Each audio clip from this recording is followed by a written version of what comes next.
세계 최빈국에서 아시아 3위 성장률까지 방글라데시의 놀라운 변신이 국제사회를 깜짝 놀라게 하고 있습니다. 불과 40년 전만 해도 밑받은 독이라 불렸던 나라가 어떻게 파키스탄과 인도를 제치고 경제 기적을 일으킬 수 있었을까요? 그 답은 의외의 곳에 있었습니다. 옷 한 벌에서 시작된 기적 같은 이야기. 지금 그 충격의 전말을 공개합니다. 영상을 시작하기 전에 구독과 좋아요 지금 바로 눌러주세요. 본문은 여우튜브 이현수님께서 나레이션 하십니다. 가슴이 미워졌습니다. 그때 방글라데시는 정말 절망적인 상황이었어요. 1인당 국민소득이 200달러를 겨우 넘는 수준이었고 문맹률은 70%가 넘었습니다. 평균 수명도 50세를 간신히 넘겼죠. 매일 아침 신문을 보면 기근, 홍수, 질병으로 고통받는 사람들의 이야기가 가득했어요. 정부에서 일하면서도 뭔가 바뀔 거라는 확신이 없었습니다. 국제 원조 없이는 하루도 버틸 수 없었던 현실 앞에서 무력감을 느꼈습니다. 매일 아침 사무실에 나와서 보고서를 작성하고 회의를 해도 근본적인 해결책은 보이지 않았어요. 예산을 세워도 부족하고 정책을 만들어도 실현할 수단이 없었습니다. 외국 원조 기관들의 회의에 참석할 때마다 우리는 국어라는 입장이었어요. 이 나라에 정말 미래가 있을까요? 신입 직원이 절망적인 표정으로 물었을 때 저도 답할 말이 없었습니다. 당시 국제기구들은 방글라데시를 개발 불가능한 나라, 밑빠진 동이라고 불렀어요. 원조를 아무리 많이 줘도 나아질 기미가 보이지 않는다는 뜻이었습니다. 하지만 시간이 흐르면서 작은 변화들이 보이기 시작했어요. 1990년대 후반부터 의류 공장들이 하나둘씩 들어서면서 젊은 여성들이 일자리를 찾기 시작했습니다. 처음에는 미미한 변화였지만 그것이 거대한 물결의 시작이었어요. 부장님, 오늘 경제지표 나왔는데요. 이상해요. 2010년대 중반 어느 날 담당자가 당황한 표정으로 제 사무실로 뛰어왔습니다. 경제팀에서 일하는 젊은 직원이었는데 평소에는 침착한 성격이라 이렇게 흥분하는 모습을 본 적이 없었어요. 뭐가 이상한데? 또 나빠졌어. 저는 또 다른 나쁜 소식을 들을 준비를 하고 있었습니다. 그런데 그의 다음 말은 정말 예상 밖이었어요. 아니에요. 오히려 좋아졌어요. 너무 좋아져서 믿기지 않아요. 그의 목소리에 흥분이 가득했습니다. 믿기 어려웠지만 데이터는 확실했어요. 우리나라의 1인당 GDP가 파키스탄을 추월한 거였습니다. 몇 번이고 확인했지만 숫자는 거짓말하지 않았어요. 파키스탄은 우리보다 훨씬 발전된 나라라고 생각했는데 어느새 우리가 앞서 나간 겁니다. 1971년 독립 당시만 해도 파키스탄의 1인당 소득은 우리보다 70% 이상 높았어요. 그런데 40여 년이 지난 지금 상황이 완전히 뒤바뀐 거였습니다. 더 놀라운 소식이 이어졌어요. 2020년에는 인도까지 추월했다는 거였습니다. 코로나로 전 세계가 멈춰선 상황에서도 우리는 3.8% 성장률을 기록했어요. 아시아 1위, 세계 3위라는 놀라운 성적표였습니다. 인도는 13억 명의 인구를 가진 거대한 경제대국인데 1인당 소득에서 우리가 앞선다는 건 상상도 못했던 일이었어요. 정말이에요? 인도를요? 다른 직원들도 하나둘씩 모여들어 웅성거렸습니다. 사무실이 순식간에 술렁거렸어요. 모두가 믿기 어려워했지만 여러 국제기구의 통계가 일치했습니다. 그때까지만 해도 우리는 인도를 우러러보는 입장이었거든요. IT 강국이고 제약 산업도 발달했고 우주 개발까지 하는 나라였으니까요. 그런 나라를 1인당 소득에서 앞선다니 정말 꿈 같은 일이었어요. 어떻게 이런 기적이 일어났을까요? 신입 직원이 눈을 반짝이며 물었습니다. 저는 감격스러운 마음으로 답했어요. 그것은 우리 국민들의 끈기 때문이었고 기회를 놓치지 않은 선택들 덕분이었습니다. 하지만 이 모든 변화에는 명확한 시작점이 있었어요. 바로 섬유와 의류였습니다. 1980년대부터 시작된 의류 산업이 40년을 거쳐 이런 기적을 만들어낸 거였어요. 우리나라가 옷으로 세워진 나라라는 사실을 아는 사람은 많지 않았지만 그것이 바로 우리 경제 발전의 핵심이었습니다. 지금 전 세계 사람들이 입고 있는 옷 중에 우리가 만든 게 얼마나 많은지 알면 정말 놀랄 거예요. 기본 티셔츠부터 노스페이스의 고급 등산복까지 메이드인 방글라데시 라벨이 붙은 제품들이 세계 곳곳에서 팔리고 있었습니다. 정말 대단해요. 예전에는 밑바딘 독이라고 불렸는데 경력이 오래된 직원이 감회에 젖은 표정으로 말했습니다. 그래, 이제는 다르다. 방글라데시는 더 이상 그런 나라가 아니야. 저는 확신에 찬 목소리로 답했습니다. 이 모든 기적의 배경에는 놀라운 이야기들이 숨어 있었어요. 한국 기업들과의 만남, 기술 이전, 그리고 우리 국민들의 피나는 노력이 만들어낸 결과였습니다. 회의실에서 직원들의 옷을 살펴보니 정말 흥미로운 사실을 발견할 수 있었어요. 대부분의 옷에 메이드인 방글라데시 라벨이 붙어 있었습니다. 그들은 자신이 입고 있는 옷이 바로 우리나라에서 만들어진 것이라는 사실에 새삼 놀라워했어요. 여러분이 입고 있는 그 옷들이 바로 우리 경제의 상징입니다. 제가 말하자 모든 직원들이 자신의 옷을 다시 한번 살펴봤어요. 지금 이 순간에도 전 세계 수억 명이 우리가 만든 옷을 입고 있다는 사실은 정말 자랑스러운 일이었습니다. 방글라데시 의류 산업의 규모는 상상을 초월합니다. H&M, 자라, 유니클로 같은 글로벌 패스트 패션 브랜드들의 주요 생산 기지가 바로 우리나라예요. 더 놀라운 건 노스페이스, 파타고니아, 컬럼비아 같은 고급 아웃도어 옷 브랜드들도 우리나라에서 만들어진다는 점입니다. 정말요? 그런 비싼 브랜드들도요? 젊은 직원이 놀라며 물었습니다. 그렇습니다. 우리나라는 단순히 저가 제품만 만드는 곳이 아니에요. 고품질, 고기능성, 제품까지 생산하는 글로벌 의류 제조업의 허브가 된 거죠. 중국 다음으로 세계 2위 의류 수출국이라는 지위가 이 일을 증명합니다. 연간 수출액만 400억 달러에 육박해요. 우리 돈으로 약 55조 원 규모입니다. 이는 삼성전자 연간 매출의 80% 수준에 해당하는 엄청난 규모예요.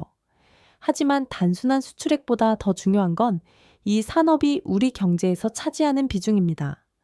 국가 전체 수출의 약 84%가 의류 산업에서 나와요. 이 정도 비중은 세계에서도 유례를 찾기 어려울 만큼 높은 수준입니다. 더욱 놀라운 건 고용 규모입니다. 의류 산업에서 직접 일하는 사람만 450만 명이에요. 우리나라 전체 인구가 약 1억 7천만 명인 걸 생각하면 성인 인구의 상당 부분이 이 산업과 직결되어 있다는 뜻입니다. 그들의 가족까지 합치면 2천만 명이 넘는 사람들의 삶이 의류 산업과 연결되어 있어요. 450만 명이라니 정말 엄청나네요. 경력 있는 직원이 감탄했습니다.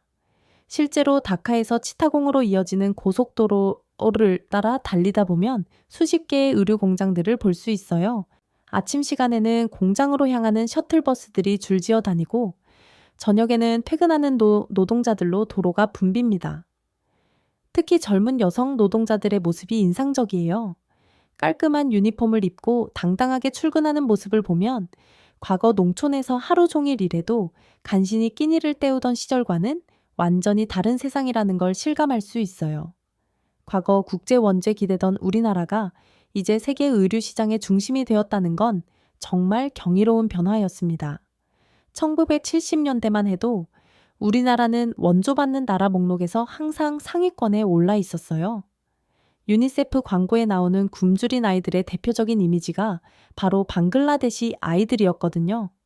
하지만 이 모든 게 하루아침에 이루어진 건 아니었습니다. 오랜 시간 동안 차근차근 쌓아올린 결과예요. 과거의 가난은 여전히 상처로 남아있지만 그 상처 위에 세워진 게 바로 의류 산업이었습니다. 창밖으로 보이는 공장 굴뚝들이 그 증거였어요. 예전에는 하루 세 끼 제대로 못 먹는 사람들이 대부분이었는데 지금은 완전히 달라졌습니다. 정기적인 월급을 받고 사회보험에 가입하고 자녀 교육까지 시킬 수 있게 된 거죠.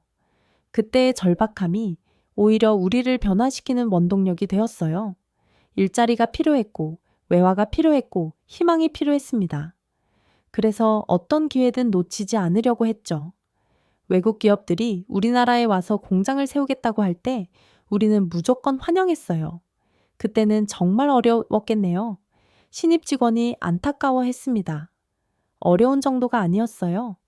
매일 생존을 위해 싸워야 하는 상황이었거든요. 하지만 그런 절망적인 상황이 오히려 우리에게 강인한 정신력을 심어줬습니다. 이제 방글라데시 국민에게 옷은 단순한 생계수단이 아닙니다. 국가의 미래를 떠받치는 토대이자 자부심의 원천이에요.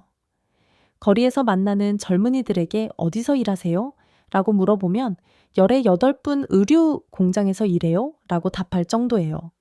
하지만 이 모든 걸 가능하게 한 건 단순한 행운이 아니었습니다. 우리나라 발전사회는 3가지 중요한 성장 동력이 있었고 그 동력들이 절묘하게 결합되면서 오늘의 기적이 가능했던 거예요. 방글라데시의 경제 기적을 이해하려면 반드시 알아야 할 3가지 기둥이 있습니다. 이 3개의 기둥이 없었다면 오늘의 발전은 절대 불가능했을 거예요. 첫 번째 기둥은 국제사회의 원조였습니다. 독립 이후 50여 년 동안 우리나라는 연간 평균 70억 달러 이상의 해외 원조를 받았어요. 총액으로 계산하면 3,500억 달러가 넘는 엄청난 규모입니다. 이는 현재 우리나라 GDP의 거의 80% 수준에 해당하는 금액이에요. 3,500억 달러라니 정말 엄청나네요. 경제 담당 직원이 감탄했습니다. 하지만 원조만으로는 부족했어요. 중요한 건 그 돈을 어떻게 사용했느냐였습니다. 다행히 우리 정부는 그 자금을 현명하게 활용했어요. 도로, 전기, 상하수도, 통신망 같은 기본적인 사회 간접 자본 구축에 집중 투자했습니다. 특히 전력 인프라의 확충은 나중에 공장 유치에 결정적인 역할을 했어요. 공장을 세우려고 해도 전기가 없으면 소용없었거든요. 교육 분야 투자도 중요했습니다. 초등학교부터 대학교까지 교육시설을 확충하고 문맹 퇴치 운동을 벌였어요. 1980년 70%가 넘던 문맹률이 현재는 25% 수준으로 떨어진 것도 이런 투자 덕분입니다. 두 번째 기둥은 해외 노동자들의 송금이었어요. 이는 정말 눈물겨운 이야기입니다. 약 2,500만 명의 우리 국민이 중동과 동남아시아, 그리고 말레이시아 등지에서 일하면서 고향으로 돈을 보내왔어요. 500만 명이나요? 젊은 직원이 놀라며 물었습니다. 우리나라 전체 노동인구의 10%에 해당하는 규모예요. 이들이 매년 고향으로 보내는 송금액만 200억 달러가 넘습니다. 그들의 희생은 정말 대단했습니다. 언어도 통하지 않는 낯선 나라에서 가족과 떨어져서 때로는 위험하고 힘든 일을 하면서도 고향 가족들을 생각해서 돈을 보내왔어요. 사막의 뜨거운 햇볕 아래서 건설 현장에서 일하고 공장에서 밤늦도록 작업하면서도 절약의 절약을 거듭했습니다. 제가 직접 만난 한 노동자는 이렇게 말했어요. 고향에 있는 아내와 아이들을 위해서라면 어떤 일이든 할 수 있어요. 이 돈이 우리 가족의 미래를 바꿀 거라고 믿어요. 그들이 보낸 돈은 단순히 가정 경제에만 도움이 된 게 아니었어요. 국가 차원에서도 중요한 외화 확보 수단이 되었습니다. 우리나라가 발전하려면 외국에서 기계도 사야 하고 원료도 사야 하고 기술도 도입해야 하는데 그런 모든 거래에 달러가 필요했거든요. 더 중요한 건 이들이 해외에서 쌓은 경험과 기술이었습니다. 선진국의 공장에서 일하면서 생산 공정과 품질 관리 작업 문화를 직접 체험한 거죠.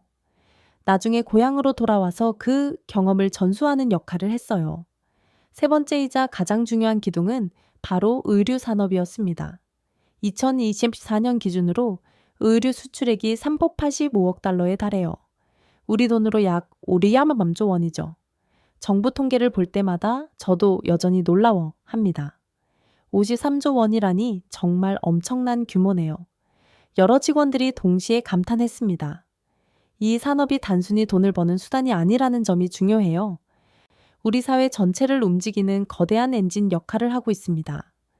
공장에서 옷을 직접 만드는 노동자들 뿐만 아니라 원료를 공급하는 업체 완제품을 운송하는 물류업체 수출 업무를 담당하는 무역업체까지 연쇄적으로 연결되어 있어요. 그리고 이 모든 사람들의 가족을 먹여 살리는 식당, 상적, 서비스업까지 포함하면 파급 효과는 상상을 추월합니다. 한 번은 경제연구소에서 산업연관표를 분석해 본 적이 있는데 의류 산업에서 1달러가 창출되면 연관 산업에서 추가로 1.8달러의 부가가치가 발생한다는 결과가 나왔어요. 즉, 직접 효과보다 간접 효과가 더 큰 산업이라는 뜻입니다. 원조로 기반을 닦고 송금으로 자본을 확보하고 의류 산업으로 성장 동력을 만든 이 완벽한 조합이 오늘의 기적을 가능하게 했어요. 하지만 이 모든 게 저절로 이루어진 건 결코 아니었습니다. 결정적인 계기가 있었어요. 바로 1979년에 일어난 역사적인 사건이었습니다. 한국의 대우그룹이 우리나라에 진출하면서 모든 것이 바뀌기 시작했어요.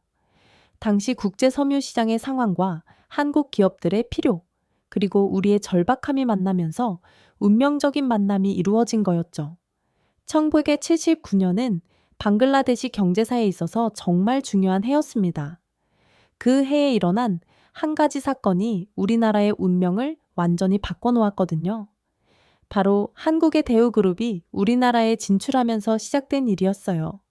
당시 국제섬유 시장은 큰 변화를 겪고 있었습니다.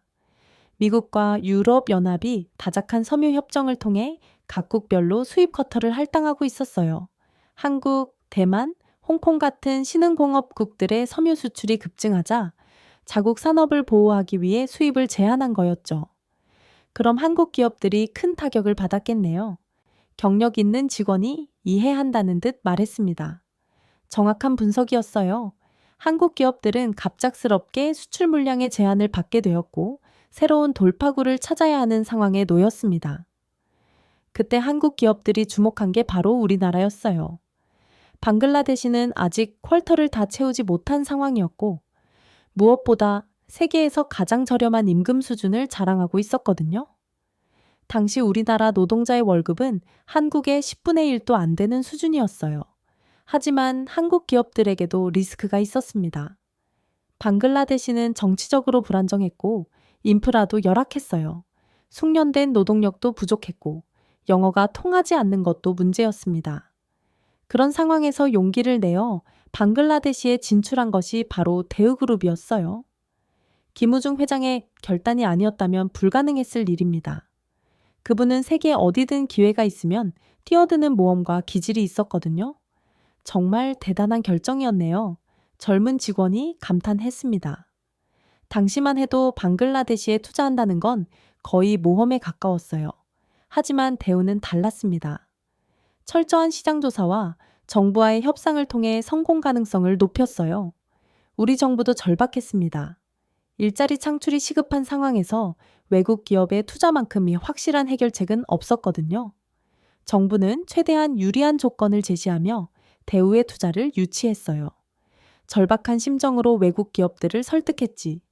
우리는 값싼 노동력과 비어있는 커터를 내세우며 공장을 세워달라고 간청했어. 당시 상황을 기억하는 선배가 회상하며 말했습니다. 정말 간절한 시절이었어요. 외국 투자가들이 오면 정부 고위 관료들이 직접 나서서 설명회를 열고 각종 혜택을 약속했습니다. 그 결과 1979년 대우그룹과 방글라데시 정부 간의 합작 계약이 체결되었어요. 대시 가먼치라는 이름의 회사가 설립된 것이죠. 이것이 바로 방글라데시 현대의류 산업의 출발점이었습니다. 대시 가먼치요? 처음 듣는 이름인데요. 신입 직원이 궁금해했습니다. 그럴 만도 해요. 지금은 더 큰 회사들이 많아서 잘 알려지지 않지만 당시로서는 혁명적인 사건이었거든요. 대시 가먼치는 우리나라 최초의 현대적 의류 공장이었어요. 그 전까지는 수작업에 의존하는 영세한 봉제 업체들만 있었는데 갑자기 선진 기술과 체계적인 시스템을 갖춘 공장이 들어선 것이죠. 더 중요한 건 단순히 공장만 세운 게 아니라는 점이었어요. 대우는 우리 직원들을 한국으로 보내서 직접 기술을 가르쳐 줬습니다. 이게 정말 획기적인 일이었어요. 저는 그 순간을 운명적 만남이라고 부릅니다. 우리 국민에게는 가난에서 벗어날 천금 같은 기회였고 한국 기업에게는 새로운 시장을 개척할 수 있는 발판이었어요. 서로의 필요가 완벽하게 맞아떨어진 위인 상황이었죠. 하지만 이 협력의 진짜 가치는 그 다음에 나타났습니다. 대우가 단순히 공장을 짓고 현지 직원을 고용하는 것에 그치지 않고 장기적인 관점에서 인재 육성에 투자한 것이죠. 이런 접근 방식이 없었다면 오늘날의 성공은 불가능했을 거예요. 1979년 말 대우그룹은 놀라운 결정을 내렸습니다. 방글라데시 청년 130명을 선발해서 한국으로 보내 직접 기술을 가르치겠다는 것이었어요. 당시로서는 상상하기 어려운 일이었습니다. 130명을 한국으로 보냈다고요? 젊은 직원이 놀라며 물었습니다. 지금이야 해외 연수가 흔한 일이지만 1979년 당시만 해도 외국에 나간다는 것 자체가 꿈 같은 일이었어요. 특히 가난한 나라의 젊은이들에게는 말이죠. 선발 과정부터 치열했습니다. 전국에서 수천 명이 지원했어요. 기본적인 교육을 받은 20대 남성들이 주 대상이었지만 무엇보다 중요한 건 의지였습니다. 6개월 동안 가족과 떨어져서 낯선 나라에서 공부할 각오가 되어 있는지가 핵심이었거든요. 최종 선발된 130명은 정말 각오가 남달랐어요. 이들은 단순히 개인의 성공을 위해 간 게 아니라 나라의 미래를 바꿀 수 있는 기회라는 걸 알고 있었습니다. 출발 전 교육에서 정부 관계자가 이렇게 당부했어요. 여러분은 방글라데시의 희망입니다. 한국에서 배운 기술을 고향에 돌아와서 많은 사람들에게 전해주세요. 1980년 초 이들이 부산항에 도착했을 때의 감격은 말로 표현할 수 없었어요. 처음 보는 고층 빌딩들, 정비된 도로 현대식 공장들 모든 것이 신기하고 놀라웠습니다. 대우는 이들을 위해 체계적인 교육 프로그램을 준비했어요. 단순히 재봉틀 사용법만 가르치는 게 아니라 생산관리, 품질 관리, 납기, 관리 수출 업무까지 의류산업 전반에 걸친 종합적인 교육이었습니다. 정말 체계적인 교육이었네요. 경력 있는 직원이 감탄했습니다. 그들은 아침 7시부터 밤 10시까지 쉴 틈 없이 공부했어요. 언어의 장벽도 있었지만 몸짓과 손짓을 섞어가며 소통했습니다. 가장 인상적이었던 건 한국 직원들의 열정이었어요. 이들이 제대로 배울 수 있도록 밤늦도록 개별 지도를 해주고 주말에도 시간을 내어 한국 문화를 소개해줬습니다. 그런 정성 덕분에 방글라데시 연수생들은 단시간에 놀라운 발전을 보였어요. 특히 품질 관리 개념을 익히는 것이 중요했습니다. 우리나라에서는 대충 만들어도 팔리는 시장이었지만 수출용 제품은 완전히 달랐어요. 실 하나, 바늘 땀 하나까지 완벽해야 했습니다. 처음엔 정말 어려웠어요. 한국 기준은 우리가 생각했던 것보다 훨씬 까다로웠거든요. 나중에 인터뷰에서 한 연수생이 회상했습니다. 하지만 그 까다로운 기준이야말로 글로벌 시장에서 경쟁할 수 있는 핵심이었어요. 6개월의 연수를 마치고 방글라데시로 돌아온 이들의 모습은 완전히 달라져 있었습니다. 기술적인 면뿐만 아니라 일에 임하는 자세, 시간관념, 품질에 대한 인식까지 모든 것이 변했어요. 대시가먼츠가 본격적인 생산을 시작했을 때 이 130명이 핵심 인력이 되었습니다. 이들은 단순한 기술자가 아니라 진정한 산업 개척자였어요. 한국에서 배운 노하우를 동료들에게 전수하고 생산성 향상과 품질 개선을 이끌었습니다. 더 놀라운 건 이들 중 상당수가 나중에 독립해서 자신만의 공장을 세운 것이었어요. 대시가먼츠에서 경험을 쌓은 후 자본을 모아 창업에 나선 거죠. 이들이 세운 공장들이 방글라데시 의류 산업의 뿌리가 되었습니다. 정말 대단한 분들이네요. 신입 직원이 존경스러운 표정으로 말했습니다. 저는 이 130명의 청년들이야말로 오늘의 번영을 가능하게 한 진정한 영웅들이라고 생각해요. 그들의 땀과 열정, 그리고 6개월간의 치열한 학습이 씨앗이 되어 거대한 나무로 성장한 것입니다. 국가의 역사는 종종 작은 시작에서 비롯된다는 사실을 그들이 증명해 보였어요. 하지만 이것만으로는 부족했습니다. 더 큰 도약을 위해서는 더 많은 투자와 기술 이전이 필요했어요. 그때 등장한 것이 바로 영원무역이었습니다. 1980년 또 다른 한국 기업이 방글라데시에 진출했습니다. 바로 영원무역이었어요. 이 회사의 등장은 우리 의류 산업사에 있어서 새로운 전환점이 되었습니다. 영원무역은 대시가먼치와는 다른 접근 방식을 택했어요. 처음부터 100% 외국인 투자로 공장을 설립한 것이죠. 다카의 방글라데시 최초의 완전 외국인 투자 의류 공장을 세운 겁니다. 100% 외국인 투자라니 대단하네요. 경제 담당 직원이 놀라워했습니다. 당시 로선은 정말 파격적인 결정이었어요. 합작 투자도 리스크가 큰 상황에서 단독 투자를 한다는 것은 엄청난 용기와 피가 필요한 일이었거든요. 영원무역의 성기학 회장은 방글라데시의 잠재력을 일찍이 알아본 사업가였어요. 풍부한 노동력, 저렴한 임금, 정부의 적극적인 지원 정책을 종합적으로 분석한 결과 장기적으로 큰 성공을 거둘 수 있다고 판단한 것이죠. 초기에는 정말 조심스럽게 시작했어요. 스웨덴 시장을 대상으로 패딩 재킷을 수출하면서 사업을 시작했습니다. 왜 스웨덴이었을까요? 당시 유럽 시장에서 스웨덴은 상대적으로 진입하기 쉬운 시장이었거든요. 스웨덴에서 패딩 재킷이요? 젊은 직원이 흥미로워했습니다. 스웨덴은 추운 나라니까 패딩 재킷에 대한 수요가 많았어요. 하지만 현지에서 생산하면 비용이 많이 들어서 동남아시아에서 수입하는 게 경제적이었습니다. 영원무역의 첫 수출은 성공적이었어요. 품질도 좋고 가격도 합리적이어서 스웨덴 바이어들의 호평을 받았습니다. 이 성공을 바탕으로 점차 시장을 확대해 나갔어요. 곧 놀라운 변화가 일어났습니다. 세계적인 스포츠 브랜드인 아디다스에서 주문이 들어온 것이죠. 아디다스는 품질에 대한 기준이 매우 까다로운 회사로 유명했는데 영원무역이 그 기준을 만족시킨 겁니다. 아디다스요? 정말 대단하네요. 여러 직원들이 동시에 감탄했습니다. 아디다스와의 거래는 영원무역에게 전환점이 되었어요. 세계적인 브랜드와 거래한다는 것 자체가 품질 보증서 역할을 했거든요. 그 후 노스페이스, 룰루레몬, 파타고니아 같은 프리미엄 브랜드들이 연이어 고객이 되었습니다. 이런 브랜드들은 단순히 저렴한 가격만으로는 거래할 수 없어요. 뛰어난 기술력과 품질 관리 능력, 그리고 신뢰성이 있어야 합니다.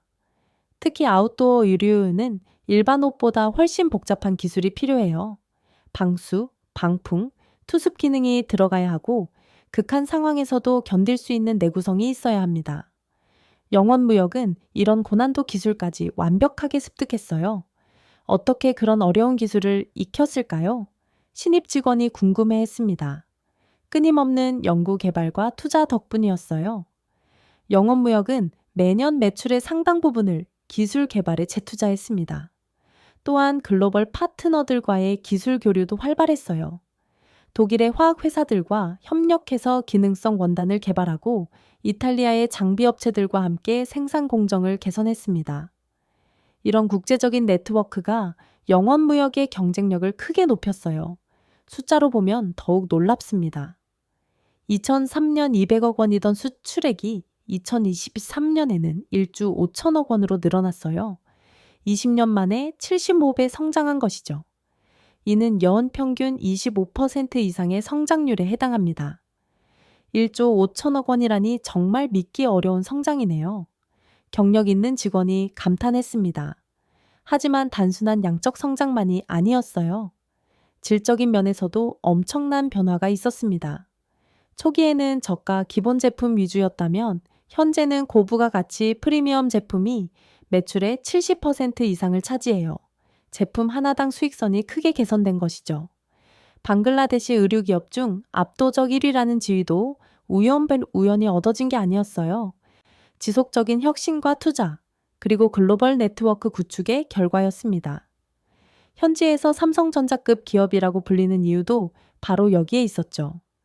더 놀라운 건 영원무역이 단순한 제조업체를 넘어서 종합 솔루션 제공업체로 발전한 것이었어요. 제품 기획부터 디자인, 생산, 품질 관리, 물류까지 의류 제조의 모든 과정을 원스톱으로 처리할 수 있는 시스템을 구축했습니다. 정말 대단한 회사네요. 그런데 이 회사가 우리나라에 미친 영향은 어느 정도인가요? 한 직원이 물었습니다. 그 답은 치타공에 가보면 확인할 수 있어요. 영원무역이 조성하는 한국 수출 가공단지를 보면 정말 놀랄 거예요. 치타공에서 남쪽으로 1시간 정도 차를 타고 가면은 나타나는 풍경은 정말 장관입니다. 영원무역이 조성한 한국수출가공단지는 그 규모부터가 압도적이에요. 무려 1100만 제곱미터, 축구장 1000더위역비당회를 합친 것보다 큰 면적입니다. 제가 처음 그곳을 방문했을 때의 충격을 지금도 생생히 기억해요. 입구에 들어서는 순간부터 느낌이 완전히 달랐거든요. 잘 정비된 4차선 도로, 가로수가 줄지어 선 산책로, 깔끔한 안내판들. 마치 선진국의 신도시에 온 것 같았어요. 정말 아름다운 곳이네요. 함께 방문한 동료가 감탄했습니다. 맞는 말이었어요. 이곳은 단순한 공장 단지가 아니라 하나의 완전한 도시였습니다. 가장 인상적이었던 건 녹지 비율이었어요. 전체 면적의 35%가 녹지로 조성되어 있어서 공장이라기보다는 거대한 고원 같은 느낌이 들었습니다. 인구 호수를 중심으로 산책로가 조성되어 있고 곳곳에 벤치와 파고라가 설치되어 있었어요. 노동자들이 쉬는 시간에 이런 곳에서 휴식을 취할 수 있다니 정말 부럽네요. 젊은 직원이 부러워했습니다. 실제로 점심시간이나 휴식시간에 많은 직원들이 호수 주변을 산책하거나 그늘에서 담소를 나누는 모습을 볼 수 있었어요. 공장 건물들도 최신식이었습니다. 친환경 설계가 적용되어 자연 채광을 최대한 활용하고 통풍이 잘 되도록 설계되었어요. 지붕에는 태양광 패널이 설치되어 있어서 일부 전력을 자체 생산하고 있었습니다. 내부 시설도 또 놀라웠어요. 최신 자동화 설비와 품질 관리 시스템이 완비되어 있었고 작업 환경도 쾌적했습니다. 특히 공기 정화 시설과 온도 조절 시스템이 인상적이었어요. 방글라데시의 더운 기후를 고려한 세심한 배려였죠. 여기서 일하는 분들은 정말 좋겠어요. 한 직원이 말했습니다. 실제로 이곳에서 일하는 3만 5천 명의 노동자들은 다른 곳과는 차원이 다른 환경에서 근무하고 있었어요. 무엇보다 놀라운 건 체계적인 교육시설이었습니다. 단지 내에 기술 교육권이 있어서 신입 직원들에게 체계적인 교육을 제공하고 있었어요.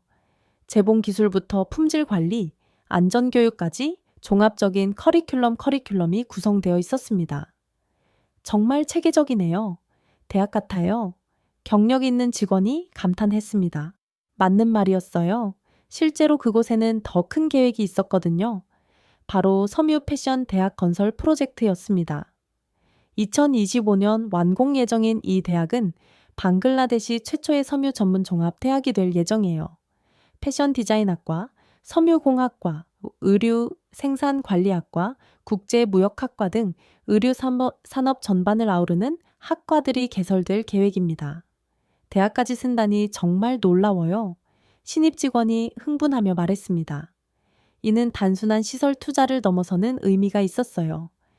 방글라데시가 단순 제조업에서 벗어나 고부가 가치 산업으로 전환하는 데 결정적인 역할을 할 교육기관이었거든요. 대학에서는 이론 교육뿐만 아니라 실무 교육도 강화할 예정이에요. 학생들이 실제 공장에서 인턴십을 하고 졸업 후에는 우선적으로 채용하는 시스템을 만들 계획입니다. 또한 해외 유명 대학들과의 교환학생 프로그램도 추진하고 있어요. 이탈리아의 패션스쿨, 독일의 기술대학, 한국의 섬유 관련 대학들과 협력해서 글로벌 수준의 교육을 제공하려고 합니다. 정말 멋진 계획이네요. 오, 우리나라 젊은이들에게 희망이 될 것 같아요. 여러 직원들이 공감했습니다. 실제로 이 대학 소식이 알려지면서 많은 젊은이들이 관심을 보이고 있어요. 하지만 영원무역의 기여는 여기서 끝나지 않았어요. 고용 창출 측면에서도 엄청난 영향을 미치고 있었습니다. 현재 3만 5천 명이 직접 고용되어 있고 앞으로 10만 명까지 늘릴 계획이에요. 10만 명의 고용이라는 것은 단순한 숫자가 아니었습니다. 한 사람이 일하면 보통 가족 4명에서 5명의 생계가 해결되니까 실질적으로는 40에서 50만 명의 삶에 영향을 미치는 것이죠. 이는 중간 규모 도시 하나의 인구에 해당합니다. 더욱 의미 있는 건 고용의 질이었어요. 영원무역은 정규직 고용을 원칙으로 하고 각종 사회보험과 복리후생을 제공하고 있어요.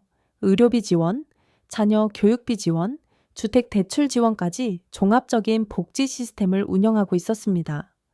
정말 모범적인 회사네요. 한 직원이 부러워했습니다. 이런 모범 사례가 다른 기업들에게도 영향을 미치고 있어요. 영원 무역의 성공을 보고 다른 외국 기업들도 비슷한 투자를 하고 있거든요. 정부 차원에서도 이런 국로를 높이 평가했습니다. 성기학 회장에게 명예시민권을 수여한 것은 당연한 결정이었어요. 그분은 단순한 외국인 투자가가 아니라 방글라데시 발전에 헌신한 진정한 동반자였거든요. 명예시민권 수여식에서 총리가 이렇게 말했어요. 성기학 회장님은 우리나라에 일자리만 제공한 것이 아닙니다. 희망을 주셨고 미래를 제시해 주셨습니다. 정말 적절한 표현이었어요. 영원 무역의 투자는 단순한 경제적 효과를 넘어서 우리 국민들의 의식까지 바꿔놓았거든요. 하지만 이 모든 개별 성공 사례들을 관통하는 더 큰 변화가 있었습니다. 바로 방글라데시가 더 이상 최빈국이 아니라는 사실이었어요. 이제 저는 정말 자부심을 가지고 말할 수 있습니다. 방글라데시는 더 이상 최빈국이 아니에요. 이 변화는 하루 아침에 일어난 것이 아니라 40년에 걸친 꾸준한 노력의 결실이었습니다. 2024년 공식적으로 최빈국 지위를 졸업하게 되었어요. 유엔이 정한 기준을 모두 충족한 것이죠. 1인당 국민소득 1,130달러 이상, 인적 자원 지수 66점 이상, 경제적 취약성 지수 32점 이하라는 까다로운 조건을 모두 만족시킨 겁니다. 정말 대단한 성취네요. 모든 직원들이 박수를 쳤습니다. 저도 감격스러웠어요. 50년 전만 해도 상상할 수 없었던 일이 현실이 된 것이죠. 이 변화의 중심에 의류 산업이 있었다는 것은 부인할 수 없는 사실이에요. 전체 수출의 84%를 차지하는 이 산업이 없었다면 이런 성과는 불가능했을 거예요. 과거를 돌이켜보면 정말 극적인 변화의 연속이었습니다.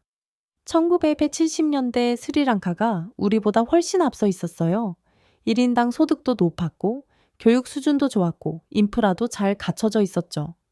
하지만 1983년부터 시작된 내전으로 모든 것이 무너졌어요. 스리랑카 내전이 우리에게 기회가 된 거군요. 한 직원이 말했습니다.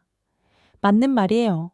글로벌 바이어들이 스리랑카에서 철수하면서 대안을 찾고 있었는데 그때 우리가 준비된 상태였던 거죠. 하지만 단순한 운만은 아니었어요. 1980년대부터 쌓아온 기술과 경험, 그리고 인프라가 있었기 때문에 그 기회를 잡을 수 있었던 것이죠. 특히 한국 기업들과의 협력을 통해 축적한 노하우가 결정적이었어요. 글로벌 스파 브랜드들의 성장도 우리에게 유리하게 작용했습니다. H&M, 자라, 유니클로 같은 브랜드들이 빠른 제품 회전과 저렴한 가격을 추구하면서 대량 생산이 가능하고 납기를 정확히 맞출 수 있는 생산 기지가 필요했어요. 우리가 바로 그런 역할을 할 수 있었던 거죠. 숫자로 보면 더욱 놀랍습니다. 1990년 불과한 5억 달러였던 의류 수출액이 2024년에는 400억 달러를 넘어섰어요. 34년 만에 80배 증가한 것이죠. 이는 연평균 15% 이상의 성장률에 해당합니다. 80배 증가라니 정말 믿기 어려운 성장이네요. 경력 있는 직원이 감탄했습니다. 하지만 이것도 시작에 불과해요. 앞으로도 계속 성장할 가능성이 충분하거든요. 현재 전체 수출의 84%가 의류 산업에서 나온다는 사실은 우리 경제가 얼마나 변화했는지를 상징적으로 보여줍니다. 과거에는 황만화차 같은 1차 상품이 주수출품이었는데 이제는 완전히 제조업 중심으로 바뀐 거예요. 하지만 한 산업에 너무 의존하고 있다는 위험성도 있어요. 글로벌 경기가 나빠지거나 의류 시장의 변화가 생기면 우리 경제 전체가 타격을 받을 수 있거든요. 그래서 정부에서는 산업 다변화 정책을 추진하고 있습니다. 어떤 산업으로 다변화하고 있나요? 젊은 직원이 궁금해했습니다. 가장 유력한 것은 IT 서비스업이에요. 우리나라는 영어가 가능한 인력이 풍부하고 인건비도 인도보다 저렴해서 경쟁력이 있거든요. 또한 제약산업도 주목받고 있어요. 인도의 제네릭 의약품 산업을 벤치마킹해서 우리만의 경쟁력을 만들어가고 있습니다. 조선업과 철광업도 가능성이 있는 분야예요. 하지만 무엇보다 중요한 것은 국민들의 의식 변화라고 생각해요. 과거에는 절망과 체념이 지배적이었다면 이제는 희망과 도전 정신이 넘쳐나고 있어요. 정말 그런 것 같아요. 요즘 젊은이들 표정이 완전히 달라졌었어요. 한 직원이 공감했습니다. 거리에서 만나는 젊은이들의 눈빛이 예전과 다르다는 걸 누구나 느낄 수 있어요. 미래에 대한 확신과 자신감이 있어 보여요. 대학 진학률도 후올이 크게 높아졌어요. 1990년 5%도 안 되던 것이 현재는 20%를 넘어섰습니다. 특히 공학과 경영학을 전공하는 학생들이 많이 늘었어요. 이들이 앞으로 우리나라 발전을 이끌어갈 주역들이 될 것입니다. 창업붐도 일고 있어요. 의류 공장에서 경험을 쌓은 사람들이 독립해서 자신만의 사업을 시작하는 경우가 많아졌습니다. 정부에서도 창업 지원 정책을 강화하고 있어요. 앞으로 10년 후에는 어떻게 될까요? 신입 직원이 미래에 대해 궁금해 했습니다. 저는 확신을 가지고 답했어요. 방글라데시는 이제 스스로 미래를 개척하는 나라로 도약하고 있다고 말이죠. 의류 산업에서 쌓은 노하우와 자본, 인력을 바탕으로 더 다양한 산업으로 확장해 나갈 것입니다. 단순 제조업에서 벗어나 고부가 가치 산업으로 전환하는 것이 다음 단계의 목표예요. 특히 기술 혁신이 중요할 것 같아요. 인공지능, 로봇 기술, 친환경 기술 같은 미래 기술을 적극적으로 도입해서 경쟁력을 높여야 합니다. 영원무역 같은 선도 기업들이 이미 그런 투자를 시작하고 있어요. 환경 문제도 중요한 과제예요. 의류 산업은 환경오염을 많이 일으키는 산업이거든요. 지속 가능한 발전을 위해서는 친환경 생산 공정을 도입하고 폐수 처리 시설을 개선해야 합니다. 노동자 권익 보호도 계속 개선해야 할 부분이에요. 아직도 일부 공장에서는 열악한 근무 환경이 문제가 되고 있거든요. 모든 공장이 영원무역 수준의 근무 환경을 제공할 수 있도록 정부 차원에서 노력하고 있습니다. 정말 해결해야 할 과제들이 많네요. 경력 있는 직원이 말했습니다. 하지만 이제는 이런 문제들을 해결할 수 있는 역량을 갖추었다고 생각해요. 과거와는 완전히 다른 상황이거든요. 무엇보다 국제적 위상이 높아진 것이 중요해요. 더 이상 원조를 받는 나라가 아니라 다른 나라와 대등하게 협력하는 파트너로 인정받고 있습니다. 이런 변화가 우리 국민들의 자존감을 크게 높였어요. 한국과의 관계도 더욱 발전시켜야 할 부분이에요. 지난 40년간 한국 기업들의 투자가 우리나라 발전에 결정적인 역할을 했는데 앞으로도 이런 협력을 계속 확대해 나가야 합니다. 특히 기술 이전과 인재 교류 분야에서 더 많은 협력이 필요해요. 한국의 선진 기술과 경험을 배우고 우리의 풍부한 인력과 시장을 한국 기업들에게 제공하는 상호 보완적 관계를 만들어 가야 합니다. 정말 감동적인 이야기였어요.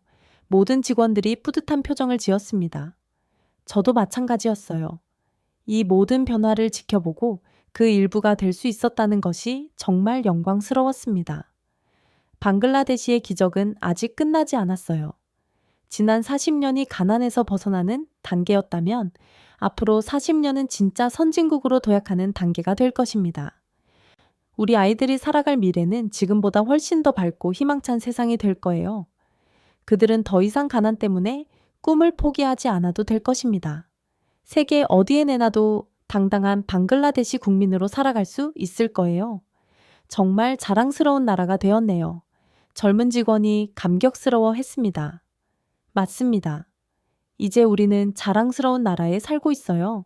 그리고 이 모든 기적의 시작점에 작은 실 한 가닥, 작은 바늘 땀 하나가 있었다는 것을 잊지 마야 합니다. 우수로 시작된 이 위대한 여정은 계속될 것입니다. 방글라데시의 미래는 이제부터가 진짜 시작이에요.